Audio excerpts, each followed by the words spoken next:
Bom dia, alunos e alunas. Nós vamos agora para a nossa segunda aula sobre economia do Brasil durante o Segundo Império. A aula passada foi sobre o café, está aqui exposto. E eu gostaria de lembrar que há um conjunto de exercícios sobre o tema economia e um sobre o tema política interna que já estão no AVA e é bom que vocês façam para treinar. Também está disponível no AVA os exercícios para a A8 e também o vídeo de revisão para a A8 que vai estar aberto em horário livre, tá? Então, por favor, não deixem de dar uma passada no AVA, assistirem os vídeos, fazerem os exercícios, porque é importante, principalmente para aqueles que ainda não atingiram a média para aprovação. E, claro, se você se preocupa realmente com o aprendizado, estes temas que nós estamos tratando neste momento são temas muito cobrados nos exames e muito importantes para que você, enfim, para que você aprenda, né, a história do seu país e compreenda como o Brasil se desenvolveu política e economicamente a partir da sua independência. Para que não erre, não fale coisas que não fazem efetivamente sentido a respeito da história da nossa nação. Então vamos lá. No século XIX e durante pelo menos a primeira metade do século XX, o Brasil era um grande produtor de matérias-primas e de alimentos. A produção era variada, porém se restringia principalmente a produtos primários. Vigorava no século XIX, principalmente a partir do final do século XIX, a ideia de divisão internacional do trabalho. Vocês devem ter estudado em geografia, se não estudaram, vão estudar ainda, e talvez já tenham falado disso em história no nono ano. O que essa divisão internacional do trabalho preconizava? Que havia países que, pelas suas condições geográficas, climáticas, etc., estavam destinados a produzir matérias-primas e produtos agrícolas, enfim, né, os bens primários. E havia outras nações que também, por conta do seu clima, mas também da sua história, do seu desenvolvimento, estariam destinados a serem nações industrializadas. Produtos primários são mais baratos que produtos industrializados. Da mesma maneira que a gente viu isso e viu tanto na BNCC quanto no Caminho no CAUNI, você tinha discursos que eram discursos que enfatizavam um destino biológico, que havia raças e as raças superiores e inferiores, esse discurso se desdobrava, esse discurso determinista, também para as discussões econômicas. Infelizmente, nos últimos anos, o Brasil ele tem passado por um processo de desindustrialização, é um processo que vem de pelo menos 20 anos, vários governos federais sucessivos, de desindustrialização, que faz com que o Brasil esteja retornando a se tornar um grande produtor de matérias-primas, uma grande fazenda, um produtor de commodities, que são produtos que têm seu preço internacional definido em dólar. Então, o Brasil, durante a primeira metade do século XX, principalmente, tem um impulso industrial que se estende durante o governo Vargas, durante o governo Juscelino Kubitschek, durante o regime militar, e depois nós estagnamos e começamos a recuar, que é um problema. No Império, não havia uma política governamental de incentivo à indústria. Porém, algumas medidas tomadas pelo parlamento possibilitaram um pequeno surto industrial no século XIX. Isso cai em concurso, isso cai em prova. Então, Tarifa Alves Branco. Havia um acordo entre o Brasil e a Inglaterra. A abertura dos portos aconteceu em 1808. Em 1810, né, você teve uma expansão daqueles acordos que romperam o Pacto Colonial. Em 1827, durante o governo de Dom Pedro I, e a gente viu isso porque isso impacta a economia brasileira, nós tivemos a extensão daqueles acordos que davam tarifas preferenciais aos produtos importados por mais 15 anos. E em 1844, durante aquele chamado Quinquênio Liberal, foi aprovada uma tarifa que vai aumentar a tributação dos bens que eram importados. Então, entre 40% e 60% era a tributação de tudo que vinha do exterior. mais de 3.000 produtos serão tarifados. Agora, produtos que eram importantes para o desenvolvimento da indústria, como o ferro ou o maquinário a vapor, eles acabavam tendo tarifas menores.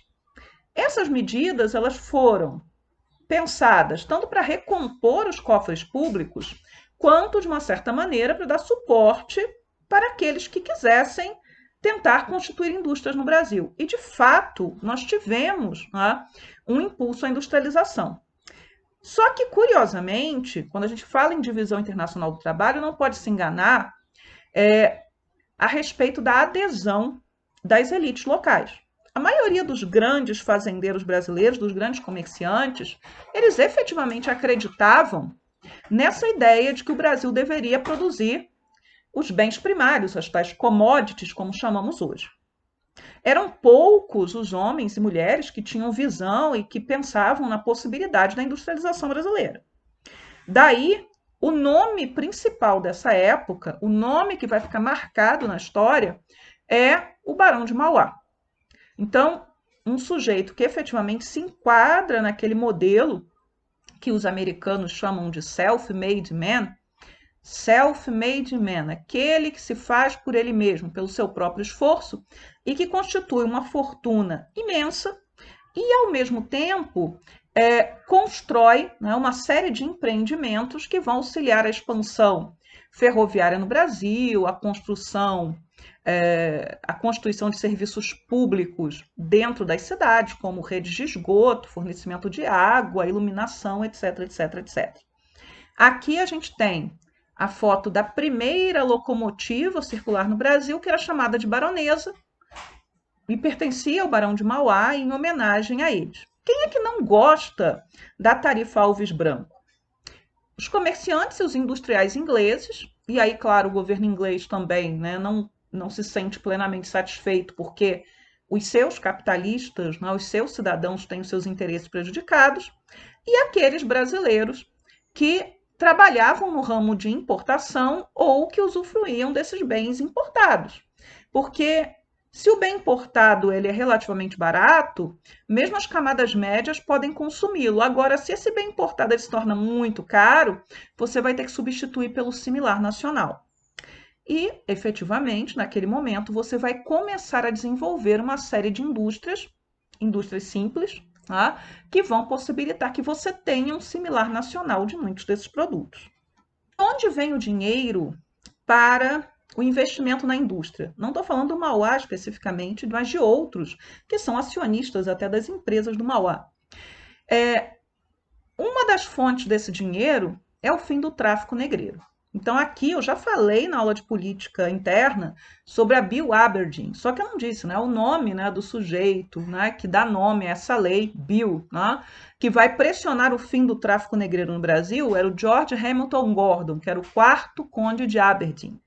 É ele quem vai propor essa lei, que é uma lei extremamente abusiva por parte da Inglaterra, porque ela dá direito à marinha inglesa de atacar e apresar navios de quaisquer nação, de qualquer origem que estivessem fazendo o tráfico de pessoas. E aí, em 4 de setembro de 1850, nós temos a Lei Eusébio de Queiroz, que é uma lei brasileira que confirma uma lei de 1831. Quando a gente for falar de escravidão, de fim da escravidão, eu vou voltar nessas leis todas. Por isso que eu não vou aprofundar a discussão nesse momento. Mas, a rigor, o tráfico negreiro no Brasil já estava proibido desde 1831. Mas a legislação de 1831 ela só vai ser cumprida de fato em 1850, daí para diante. Se eu tenho dinheiro acumulado, se eu fazia o tráfico negreiro, e havia famílias que estavam há gerações nesse comércio, e agora eu não posso mais comprar pessoas e vender pessoas, o que eu faço com o meu dinheiro? São capitalistas. Eles vão investir esse dinheiro em alguma coisa. Há aqueles que vão investir no café, mas houve aqueles que investiram em indústria e infraestrutura, ok? Só ligado à questão da escravidão, né? Aqui são fotos do Cais do Valongo, no Rio de Janeiro. É um lugar de escavações arqueológicas, porque, principalmente por conta da mineração, vai ser o principal cais que vai receber pessoas escravizadas na América. E o Brasil ele tem esse macabro primeiro lugar, porque acredita-se que cerca de 40% dos escravizados que desembarcaram aqui na América vieram para o Brasil. Então, o cálculo gira em torno de 4 milhões de pessoas que vieram para cá à força, ninguém se entregou para ser escravizado e vir para o Brasil.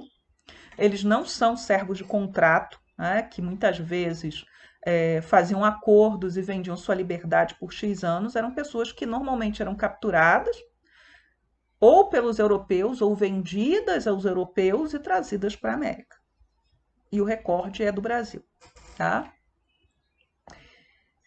Outra medida que vai favorecer a industrialização, além da tarifa Alves Branco, vai ser o Código Comercial de 1850. Se vocês jogarem na internet, vocês acham o código inteiro. Então, ele vai regulamentar as transações comerciais e vai criar regras para o estabelecimento de empresas, tá? Então, entre 1850 e 1889, graças ao Código Comercial, você vai ter o surgimento de diversas fábricas, tá?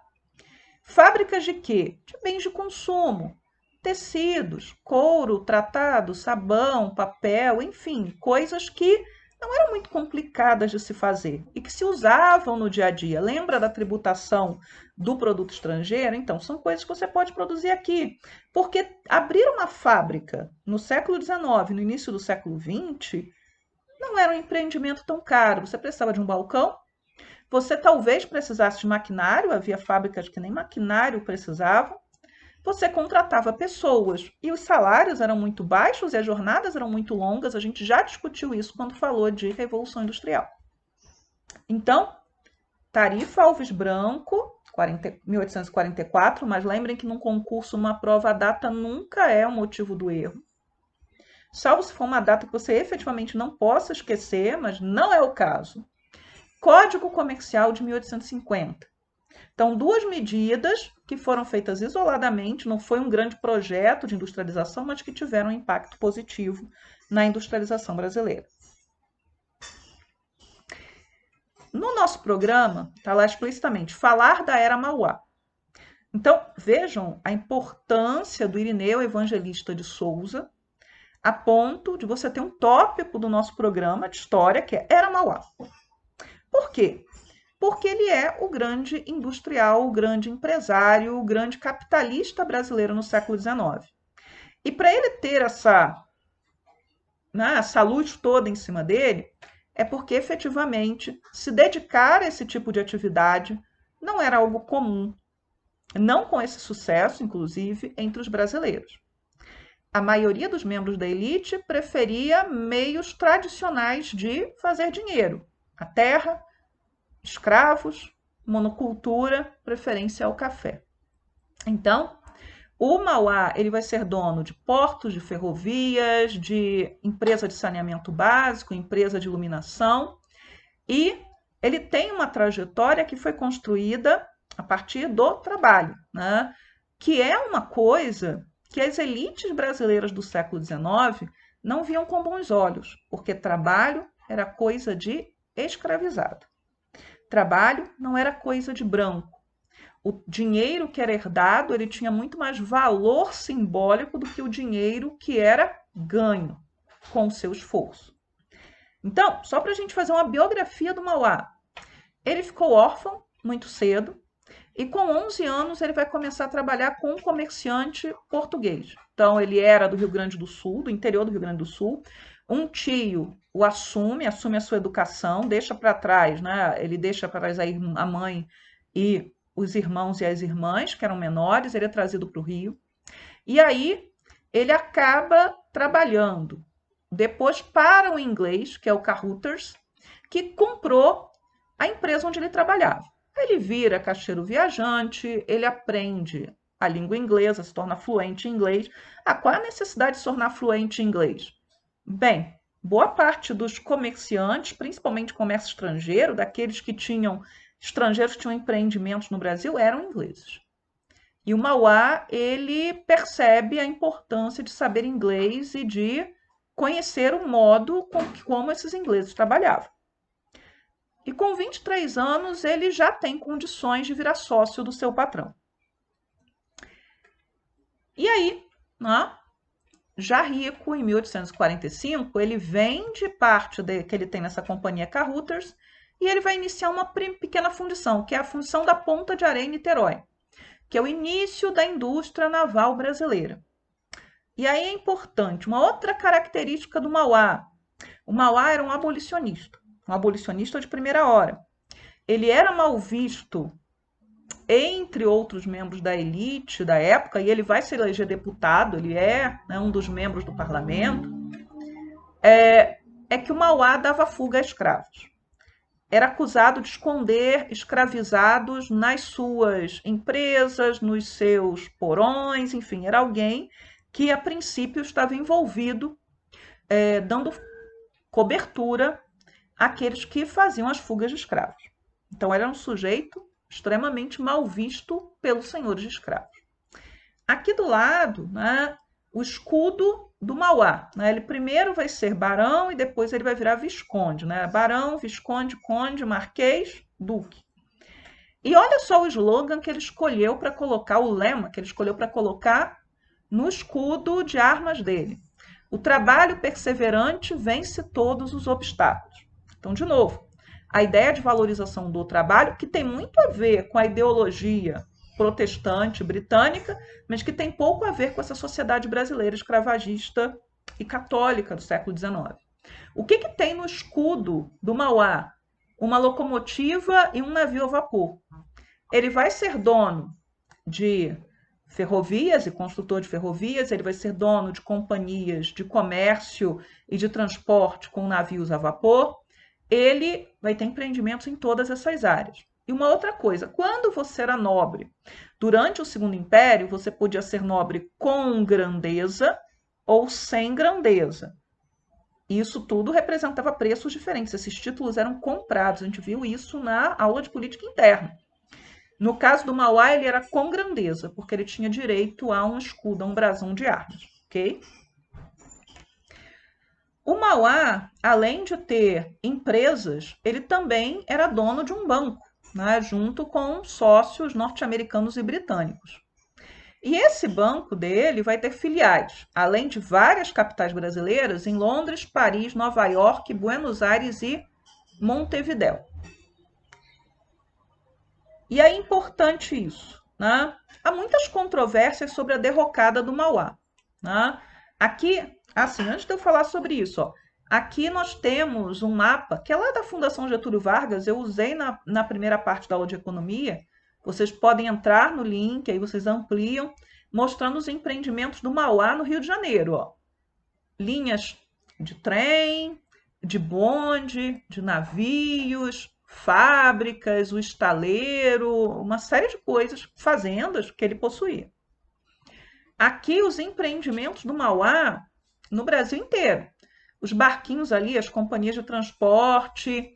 Ele vai ser o primeiro, vai ser o responsável por instalar, né, por bancar a instalação da primeira rede telegráfica, unindo o Brasil à Europa. Então, ó, empresas de iluminação, empresas de transporte, ferrovias, fazendas de gado, banco, tudo isso o Mauá tinha. Mas voltemos lá ao ponto. Né? Vou voltar aqui. Montevidéu. Na aula que vem, a gente já começa a falar das questões platinas, da política externa, que vai redundar na Guerra do Paraguai. O Mauá tinha interesses comerciais e bancários no Uruguai. O Mauá é um dos opositores da Guerra do Paraguai.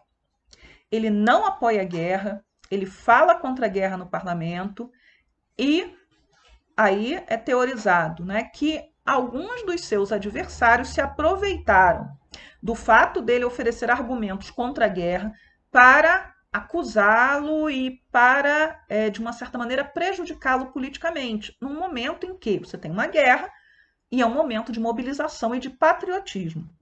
Então, o Mauá, ele é uma criatura que está pensando de forma racional, está pensando nos empreendimentos dele, mas ele também tem um discurso humanista contra a guerra. Então, ele vai ser acusado aí. E qual o motivo, né, o que está na base da derrocada do Mauá? Em termos práticos, assim, concretos, que a gente não tem como negar, é a tarifa Silva-Ferraz. Então, em 1860, A tarifa Alves Branco, que favorecia o quê? O desenvolvimento de uma indústria nacional, que tributava os produtos vindos do estrangeiro, ela vai ser substituída por uma tarifa que diminui exatamente os impostos sobre os produtos que vinham do exterior. Ora, os empreendimentos do Mauá, construção de maquinário, etc., dependiam dessa tarifação mais alta para os seus competidores de fora. Então, por exemplo, alguém fala assim: ah, eu vou comprar a máquina nacional ou eu vou comprar a máquina inglesa? Poxa, os ingleses fazem máquinas melhores. Eu vou comprar a máquina nacional ou eu vou comprar o similar produzido na Alemanha? Ainda não é a Alemanha, né? Na Prússia. Poxa, os prussianos eles fazem excelentes máquinas disso ou daquilo. Eu vou comprar o produto nacional ou eu vou comprar o produto francês? Os franceses devem saber fazer melhor do que nós fazemos. Então, os empreendimentos do Mauá, no Uruguai, no Paraguai, que vão ser prejudicados pela guerra, principalmente no Uruguai. A tarifa Silva Ferraz, as acusações, por exemplo, de as tragédias que vão acontecer, o estaleiro do Mauá vai pegar fogo. E aí alguns dizem, olha, isso foi sabotagem, não havia como aquele estaleiro pegar fogo, outros empreendimentos dele pegam fogo. O fato é que o Mauá ele vai, né, entrar em decadência na sua fortuna ao longo da década de 1870 e ele não contava, né, com o apoio estatal, muito pelo contrário, a posição dele em relação à guerra acaba o prejudicando nesse trânsito com o governo e ele acaba perdendo sua fortuna. Aí ele fica pobre, ele vai morar embaixo da ponte. Não, ele era muito, muito, muito rico. Ele simplesmente, né, vai ficar endividado, vai conseguir quitar as suas dívidas somente às vésperas da sua morte, mas ele continua, por exemplo, conseguindo se eleger deputado. Ele não vai morar no meio da rua, não vai morar embaixo da ponte, mas ele vai ter que modificar os seus empreendimentos e aquele sonho, né, de construir uma indústria nacional, expandir ferrovia, etc., vai ser obliterado. Então, por exemplo, se vocês encontrarem uma questão, na A9, falando de Era Mauá, a gente está falando exatamente desse período aí, década de 1860 até meados da década de 1870, em que você tem o Mauá em destaque, e um período que vai ser favorecido por essa tarifa Alves Branco, que é o ponto de partida, o Código Comercial, e depois nós temos a tarifa Silva Ferraz, colocando fim a esse período em que o Brasil tem um pequeno surto industrial, graças a medidas que vão dificultar a competição livre com o produto estrangeiro, principalmente o produto britânico. Aqui tem uma foto do filme Mauá, o Imperador e o Rei. Bem, esse é um filme de 1999, então é um filme antes, né, anterior ao momento de renovação do cinema nacional, que veio com Central do Brasil, depois com Cidade de Deus, com uma série de filmes, Tropa de Elite, que vão, de uma certa maneira, tornar o cinema nacional mais dinâmico, mais moderno, mudar a linguagem do cinema brasileiro. Então é um filme anterior. Mas é um filme interessante para se assistir. Eu vou deixar o trailer no final da aula, então quando terminar a aula vai entrar o trailer. Ele é um filme interessante para vocês assistirem, com ressalvas, né? Porque ele assume a seguinte ideia, de que o Mauá ele foi sabotado pelo imperador Dom Pedro II, quase que com um homem que tinha inveja do sucesso do Mauá e não compreendia a grandeza do Mauá. Então, deem um desconto para isso, mas aqueles que quiserem assistir o filme está na internet, ele tem no YouTube, é muito fácil de assistir, já é um filme antigo, 1999. Mauá, o imperador é Dom Pedro II e o rei é o Barão de Mauá, tá?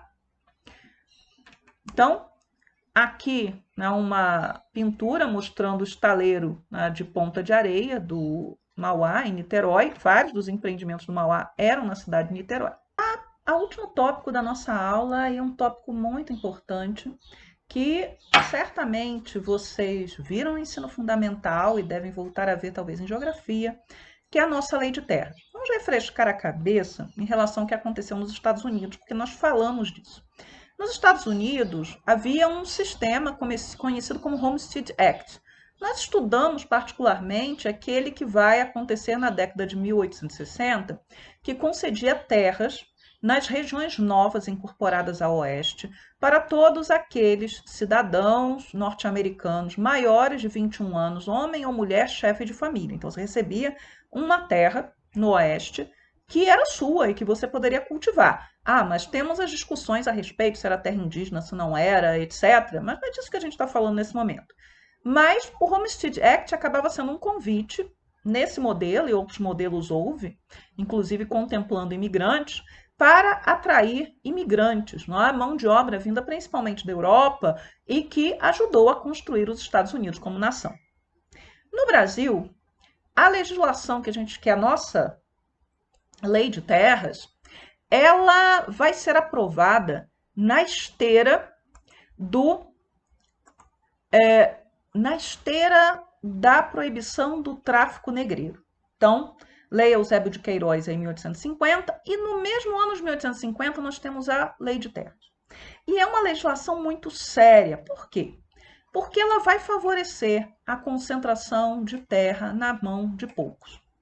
Se vocês lembram, por exemplo, do início da colonização no Brasil, em que a colônia é dividida em capitanias hereditárias, essas capitanias hereditárias em seis-marias, que podiam ser enormes. Uma seis-maria podia ser maior que Brasília.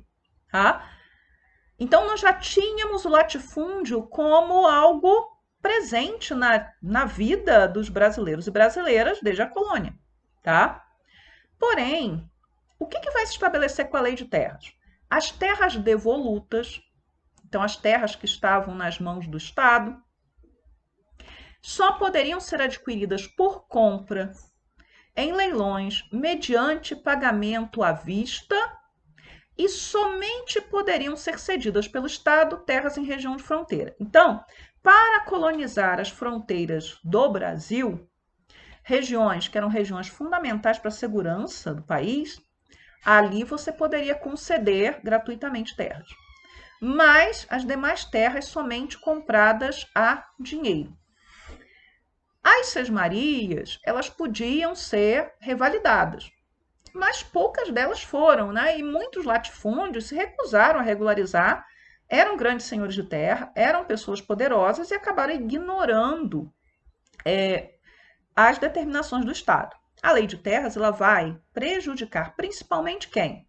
O ex-escravizado, que não vai receber terras para cultivo, não vai poder se fixar na terra, e também o imigrante. O imigrante que vem para o Brasil, ou qualquer imigrante, em sua maioria, né, a maioria dos imigrantes, quando sai da sua terra, sai porque lá as condições não são favoráveis. Sai ou por pobreza extrema, ou um outro motivo, por perseguição política, perseguição religiosa. Normalmente não traz recursos para comprar terra. E aí, gente, o que acontece? Por que os Estados Unidos receberam muito mais imigrantes do que o Brasil recebeu? Porque a política de terras nos Estados Unidos era muito mais favorável ao imigrante vindo da Europa e de outras regiões. Mesmo com restrições, que ano que vem, no terceiro ano, vocês vão estudar mais profundamente, etc.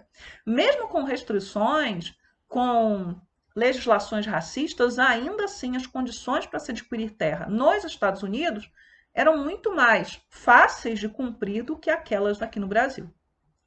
Então, as terras, principalmente na região do café, da expansão do café, elas terminaram ficando nas mãos de poucas pessoas, que muitas vezes, usando do seu poder econômico, da sua influência junto às autoridades do município, tabelião, juiz de paz, acabavam regularizando terras com documentos falsos, pegando essas terras devolutas, que eram as tais terras públicas, terras que eram do Estado, e usando de documentação falsa para dizer, não, essa terra é minha, já faz 30 anos, 40 anos, 50 anos. Tá? E se, por exemplo, você que estivesse ocupado uma terra devoluta, e desde a colônia havia uma população que vivia à margem dos grandes latifúndios, que muitas vezes ocupava essas terras vazias, você podia perder a sua terra. E não raro perdia, e às vezes perdia para um grande latifundiário. Então você tem lá uma família pobre ou remediada que ocupou uma terra que era do Estado, uma terra vazia, uma terra, entre aspas, de ninguém. Ali construiu benfeitorias, então um moinho, um engenho, etc. E de repente a justiça vai lá e toma aquela terra, porque aquela terra era do Estado e um latifundiário já tinha comprado aquela terra. Então, a lei de terras brasileira, ela é uma lei que ela vai ser estabelecida no momento em que o tráfico negreiro termina, para tentar garantir os interesses do latifúndio e a mão de obra barata. Então, olha só, esse esqueminha que a gente colocou aqui. Lei de terra. Acesso à terra garantido aos grandes latifundiários pela compra. Eles são os que têm capital para comprar a terra. Essas pessoas, que são os donos das grandes terras, têm necessidade de mão de obra barata. A partir do fim do tráfico, você começa a pensar a imigração, vinda da Europa de preferência. E esta imigração, ela vai chegar ao Brasil principalmente a partir da década de 1880. Esse imigrante, muitas vezes lá na Europa, recebia a promessa de que teria terra no Brasil, mas quando chega aqui, vai ocupar muitas vezes o lugar do escravizado que saiu e em condições que são muito similares à da escravidão. A ponto de, durante esse processo de imigração do século XIX, nós temos denúncias feitas principalmente na Alemanha e na Itália também, mas mais na Alemanha, de que o imigrante alemão estava sendo transformado em escravo no Brasil e a proibição de que as companhias favorecessem a imigração de pessoas para o Brasil. Daí a opção, lembrem lá que eu acabei de falar, de ir para os Estados Unidos ou outras regiões. Então, de um lado, nós temos acesso à terra garantida para o grande latifundiário, porque quem tem dinheiro. E do outro lado, acesso à terra negado aos ex-escravizados e imigrantes sem recursos. O imigrante que tivesse recursos, ele poderia adquirir terra, mas poucos imigrantes vinham para cá com dinheiro para adquirir terra. Esse imigrante, esse ex-escravizado, ele precisa trabalhar para não morrer de fome. No caso do imigrante, às vezes ele precisa pagar a passagem para o Brasil. Ele precisa compensar os valores que investiram, em passagem, em transporte dentro do Brasil, etc. E aí nós temos a reprodução do latifúndio, graças a essa lei que favorece a concentração de terra, com alta lucratividade para os seus donos. Por quê? Porque essa mão de obra ela vai ser muito barata, porque são pessoas desesperadas que não podem ser terra e são muito pobres. Então, veja, ao longo do século XIX, nós temos o favorecimento do café, que é nosso grande produto, de uma mentalidade que vê o Brasil como uma grande fazenda. Por isso, aquelas iniciativas que poderiam favorecer a industrialização, elas são abortadas, porque o Brasil tem um destino.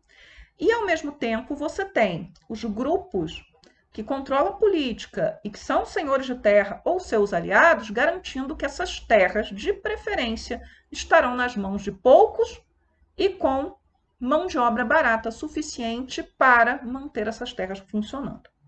Então, acabou a nossa aula aqui e agora vai ter o trailer do filme Mauá com as ressalvas que eu fiz lá. Quem quiser o filme Mauá, é só entrar no YouTube, jogar o nome e vocês encontram, tá? Tchau, tchau para vocês.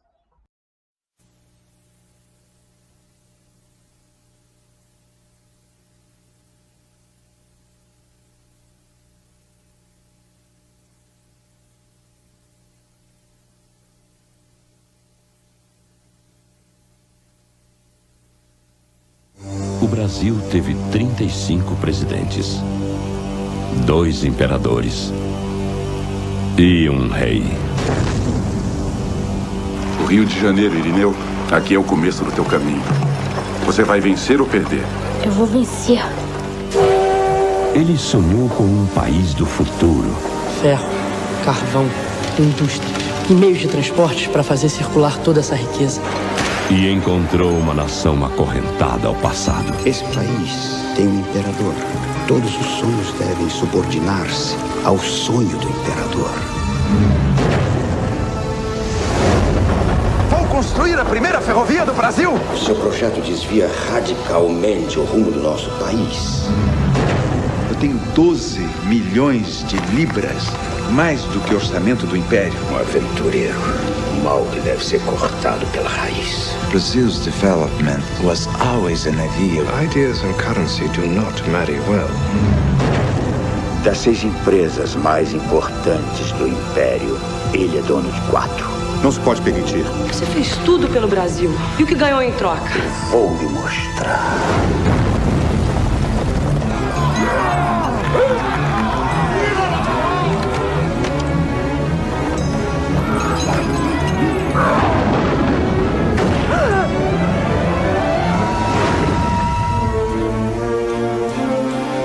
Existem pessoas que nasceram para mudar a história. E você vai conhecer um rei que enfrentou o Império. Eu sou o Barão de Mauá. Paulo Betti, Malu Mader, Otton Bastos, Michael Byrne e Richard Durden. Uma superprodução do diretor de Guerra de Canudos.